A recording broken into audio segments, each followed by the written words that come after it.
جو تراویح نہ پڑھے اس کا روزہ ہی نہیں۔ کیا تراویح کے بغیر روزہ رکھا جا سکتا ہے؟ تراویح 8 پڑھیں گے یا 20؟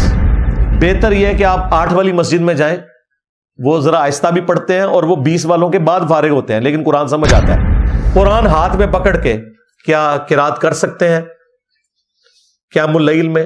کیا تراویح کے بغیر روزہ رکھا جا سکتا ہے؟ یہ ہماری حنفی علماء نے ایک ایسی بدعت جاری کی ہے امت کے اندر، زبردستی ان کو تراویح پڑھوانے کے لیے کہ جی جو تراویح نہ پڑھے اس کا روزہ ہی نہیں۔ اور بھائی تراویح خود نفلی عبادت ہے، کوئی سرے سے تراویح نہیں پڑھتا وہ گناہ گار بھی نہیں ہے، تو روزے کے ساتھ کیا تعلق ہے اس کا؟ روزہ تو فرض عبادت ہے۔ جھوٹ بول کر آپ لوگوں کو دین کی طرف تو مائل نہ کریں۔ تو تراویح کا روزے سے کوئی لینا دینا نہیں ہے، تراویح ایک الگ سے عبادت ہے، ضرور کریں، لیکن یہ روزے کے ساتھ جڑی نہیں ہوئی ہے اس اعتبار سے کہ روزہ نہیں ہوگا، روزہ آپ کا ہو جائے گا، وہ فرض عبادت ہے۔ تراویح 8 پڑھیں گے یا 20؟ بھائی جہاں 20 ہوتی ہے وہاں 20 پڑھیں، جہاں 8 ہوتی ہے وہاں 8 پڑھیں۔ مقصد تراویح میں قرآن سننا ہے۔ بہتر یہ ہے کہ آپ 8 والی مسجد میں جائیں، وہ ذرا آہستہ بھی پڑھتے ہیں اور وہ 20 والوں کے بعد فارغ ہوتے ہیں، لیکن قرآن سمجھ آتا ہے۔ یعنی اہل حدیث کی نماز بھی سنت کے مطابق ہے، ان کی قیام اللیل کا جو انداز ہے وہ بھی سنت کے مطابق ہے۔ تو میری تو کوشش ہوتی ہے کہ میں اہل حدیث کے پیچھے ہی قیام اللیل کروں، لیکن اگر کہیں کوئی اہل حدیث کی مسجد نہیں، آپ حنفیوں کی مسجد میں بھی جاتے ہیں تو 8 پڑھ کے بھاگ نہ جایا کریں۔ ویسے تو آپ 8 بھی نہ پڑھے تو شرعی گرفت کوئی نہیں، میں آپ کو ایک مستحب عمل کے پوائنٹ آف ویو سے بات بتا رہا ہوں کہ اصل مقصد قرآن سننا ہے۔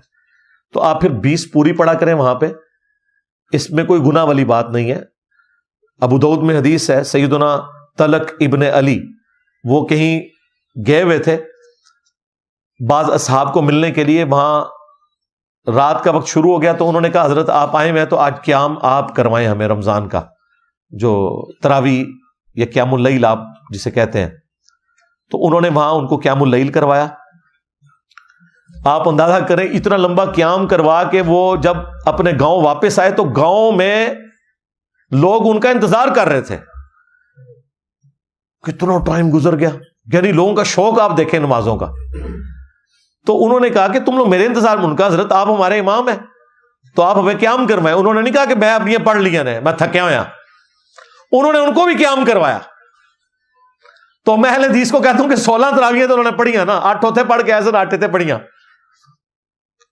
اور جب ان کو قیام کروا کے فارغ ہوئے تو پھر انہوں نے کہا کہ وتر تم کسی اور کے پیچھے پڑھ لو یہاں سے امام کھڑا کر کے، کیونکہ نبی علیہ السلام نے ہمیں ایک رات میں 2 دفعہ وتر پڑھنے سے منع کیا، میں وتر 1 دفعہ پڑھ چکا ہوں۔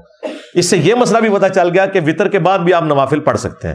ویسے تو مسلم میں حدیث ہے نبی علیہ السلام ہمیشہ وتر کے بعد 2 نوافل پڑھتے تھے، اور وہ سنن دارمی میں موجود ہے، وہ تہجد کا ایکویلنٹ ہے۔ مسند احمد میں ہے، اس میں پہلی رکعت میں اذا زلزلت الارض زلزالہا اور دوسری میں قل یا ایھا الکافرون یہ پڑھا کرتے تھے۔ تو وہ اپنی جگہ، لیکن اس سے یہ مسئلہ بھی پتہ چل گیا کہ وہ جو حدیث ہے بخاری مسلم کی کہ وتر کو آخری نماز بناؤ، اس سے مراد یہ ہے کہ وتر ایک رات میں 1 دفعہ آپ پڑھیں گے، 2 بار پڑھیں گے تو وہ پھر جفت ہو جائے گی۔